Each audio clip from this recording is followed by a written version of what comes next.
Hey guys, I'm here today to show you how to short stroke a gas blowback pistol. All you'll need is some electrical tape and possibly some O-rings. You can get these at any hardware store. The ones I have right now are I think 1/4 inch inside diameter and 3/8 an inch outside diameter. So what you want to do is you first want to break down the gun.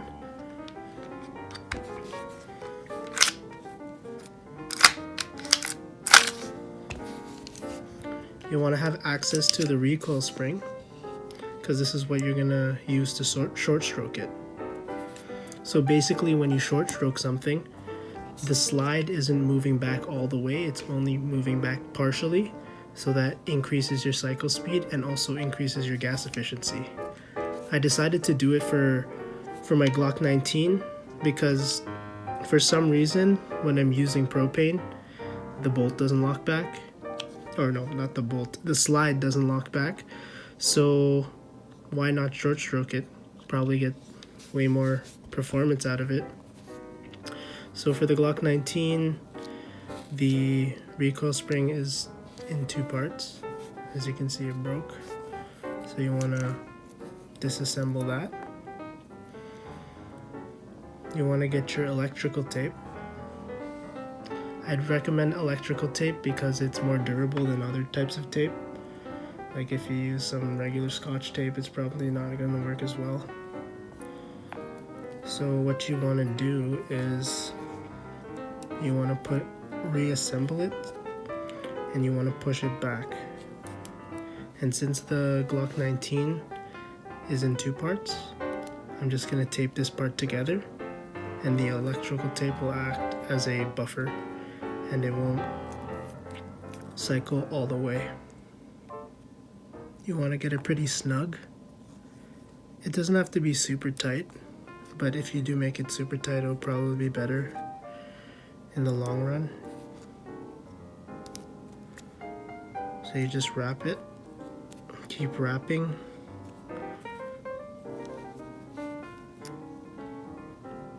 You can make it thicker or thinner depending on how thick the recoil spring is. So you don't want to make it so thick that it won't fit in the gun, but if you make it thick enough so that these spacers hit it and prevent the spring from going back, that's good. See? Instead of going back all the way, this about, like, let's say 1/2 inch or so, it'll help it cycle faster. So once you're done this, you want to install it back into the gun, the slide.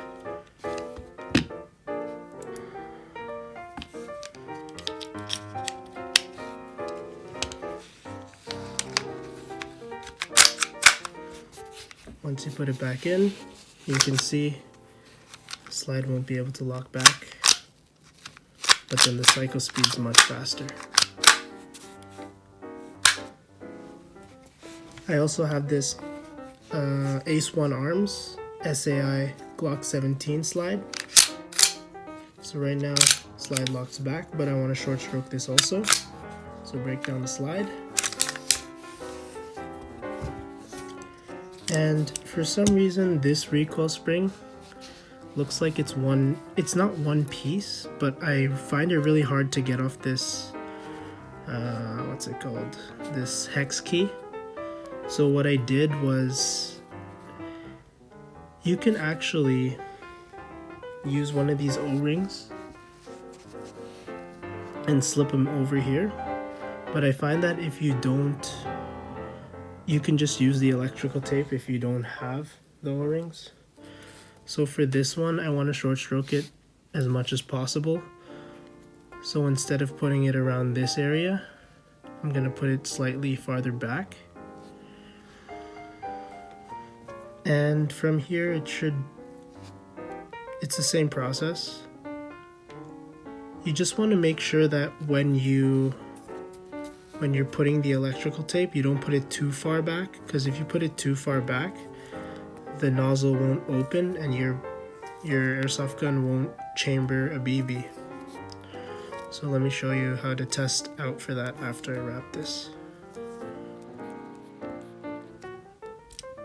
So like the other one, recoil spring doesn't go back all the way. It's being stopped. Okay, so what you want to do is you want to test to see that the nozzle opens. See how the nozzle opens? Slide doesn't lock back. Nozzle opens, that's good. But you want to also try it with a mag, because sometimes when you don't have a mag it opens, and then when you have a mag it doesn't. So we'll just try it with a mag inside. Still opens, that's good. Sometimes I find that when you pull it slowly it doesn't open, but this time I think I short stroked it correctly. Looks good.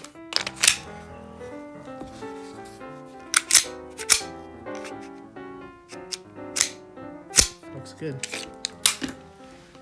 So that's for the recoil spring where you can't really take it off, or it's hard to take it off. This is a Guns Modify SAI.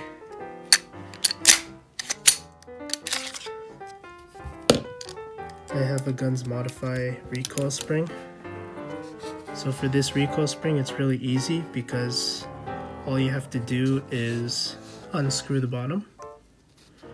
I had a really hard time unscrewing the bottom last time because I Loctited it, and if you do that it's going to be hard to apply this mod and take it off and apply it again, so I'd recommend you just do it all at once. So for this one it's really easy. You can use the electrical tape and wrap it around, or you can use O-rings. You just put a bunch of O-rings.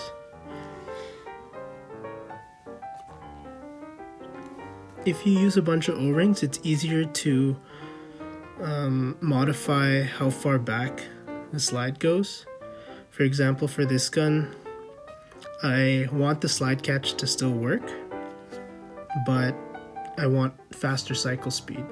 So that's why I'm not short stroking it to the max. But for the other one, for some reason when the gun locks back, the trigger bar sear over here, it gets caught, so I always have to push it. So I decided to just short stroke that so I don't have to deal with that problem. Oops. So once you put all the O-rings, screw back the bottom.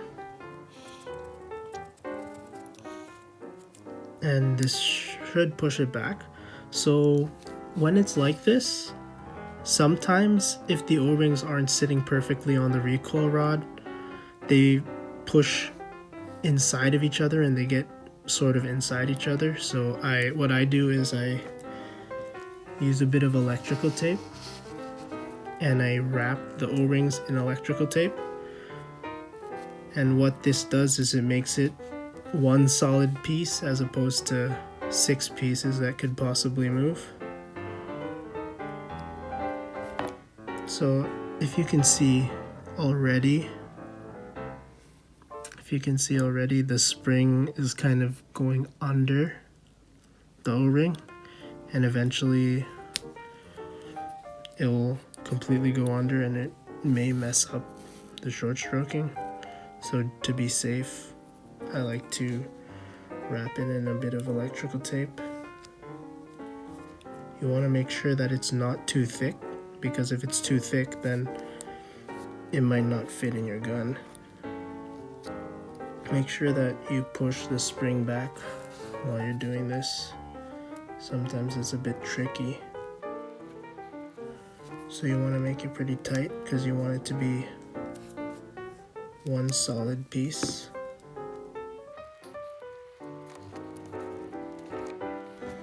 And there you go. Just install it back into the slide.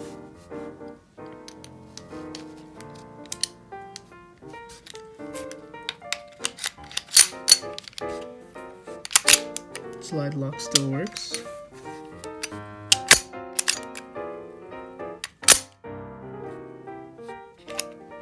Nozzle opens.